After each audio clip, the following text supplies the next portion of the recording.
Welcome to the Rim Break Rodeo. We hope this video helps. In this video, I will show how to make chicken salad with vegetables. Start by shredding cooked chicken into bite-sized pieces, then chop celery, carrots, bell pepper, and red onion. Mix chicken and vegetables in a large bowl, add lemon juice, mustard, salt, and pepper. Stir in a light dressing of yogurt or mayo until coated. Taste and adjust seasoning. Chill briefly for flavors to meld before serving on greens or in a sandwich. In this video, I will explain how to make chicken salad with vegetables. Use a sharp knife to dice vegetables about 3 to 5 mm for consistent bites. Shred warm chicken with 2 forks for tender strands or slice cold chicken thinly for firm pieces.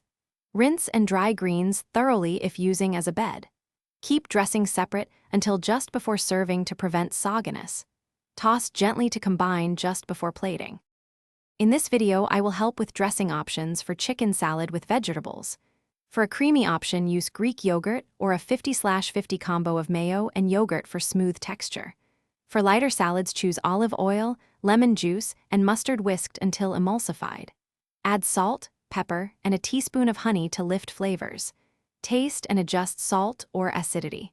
Reserve a little dressing to refresh the salad before serving. Thanks for watching. Consider subscribing if we helped you.